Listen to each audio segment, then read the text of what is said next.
Assalamualaikum warahmatullahi wabarakatuh. Salam dan bahagia. Perkenalkan, nama saya Ovi Oktiana, NIM 287. Di sini saya akan menjelaskan tentang materi dari bisnis internasional.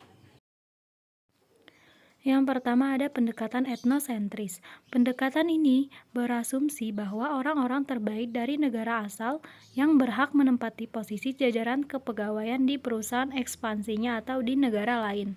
Karena pendekatan ini beranggapan bahwa negara dari asalnya lebih baik daripada negara lain, sehingga dia menempatkan orang-orang terbaik dari negaranya di perusahaan ekspansinya di negara lain.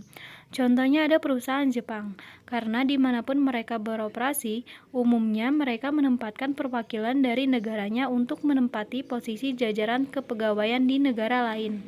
Jadi, mereka menempatkan orang-orang Jepang yang sudah diseleksi untuk ditempatkan di negara lain. Seperti perusahaan Jepang di Indonesia yaitu Suzuki, Yamaha. Jika kita datang ke perusahaan tersebut, maka kita akan melihat orang-orang Jepang yang menempati jajaran kepegawaian di perusahaan tersebut. Yang kedua ada pendekatan polisentris. Secara sederhana, pendekatan ini berasumsi bahwa orang-orang di negara tempat perusahaan tersebut beroperasi itu lebih paham kondisi di negara tersebut daripada orang-orang dari negara perusahaan tersebut berasal. Misalnya seperti perusahaan McDonald. Setiap negara tentunya berbeda-beda culture, budaya, agama, dan lainnya. Jadi yang benar-benar paham budaya, culture, tentu orang-orang yang tinggal di negara tersebut. Maka dari itu perusahaan McDonald beranggapan untuk memilih jajaran kepegawaian dari negara di mana tempat perusahaan beroperasi.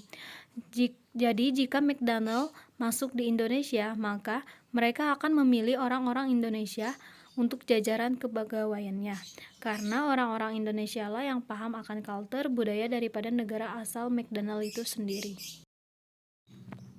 Yang ketiga ada pendekatan geosentris. Pendekatan ini beranggapan bahwa semua negara terlepas dari kewarganegaraannya itu kemudian potensinya sangat banyak.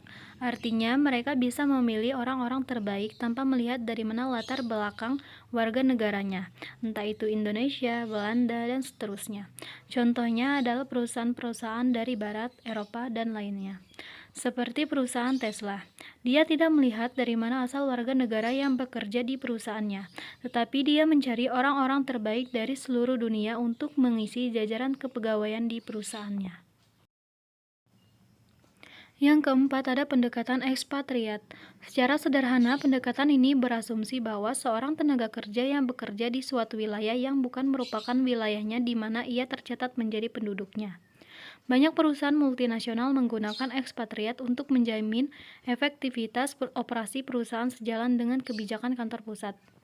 Contohnya seperti orang Cina yang datang ke Indonesia untuk bekerja di Indonesia sampai waktu yang ditentukan. Yang kelima ada R&D atau penelitian dan pengembangan.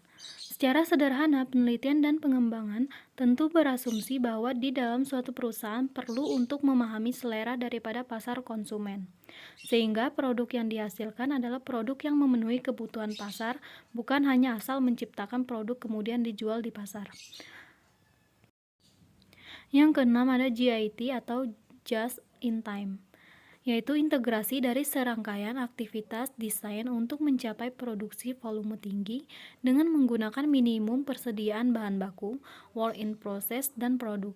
Salah satu contoh dari penerapan sistem persediaan JIT adalah produsen mobil yang beroperasi dengan tingkat persediaan yang rendah tetapi sangat bergantung pada rantai pasokan untuk memberikan bagian yang dibutuhkan untuk merakit mobil pada saat yang dibutuhkan. Yang ketujuh, EDI atau Electronic Data Interchange, yaitu metode untuk saling bertukar data bisnis atau transaksi secara elektronik melalui jaringan komputer dan internet.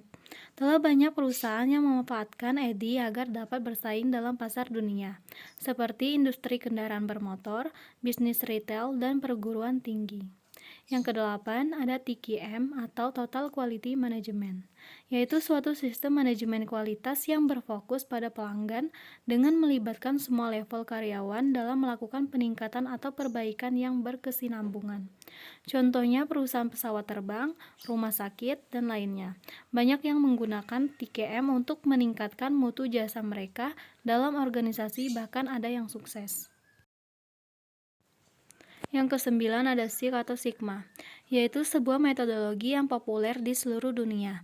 Biasanya Six Sigma digunakan untuk melakukan perbaikan dan peningkatan proses serta pengendalian kualitas secara terus-menerus. Yang ke-10 ada ISO 9000, yaitu kumpulan standar untuk sistem manajemen mutu. ISO 9000 yang dirumuskan oleh TISI 176 ISO, yaitu organisasi internasional di bidang standarisasi. Perusahaan yang telah menerapkan ISO 9000 bisa menjaga konsistensi mutu produk atau jasa yang telah diklaim. Dengan demikian dapat mengurangi komplain pembeli. ISO 9000 juga telah menjadi alat pemasaran atau promosi dalam kegiatan bisnis dan turut meningkatkan image perusahaan. Contoh perusahaan yang telah menerapkan ISO 9000 ialah PT Komatsu Indonesia, PT Semen Tonasa. Baiklah teman-teman, itu saja yang bisa saya jelaskan. Semoga bisa bermanfaat. Saya akhiri dengan wabillahi taufik wal hidayah. Wassalamualaikum warahmatullahi wabarakatuh. Salam dan bahagia.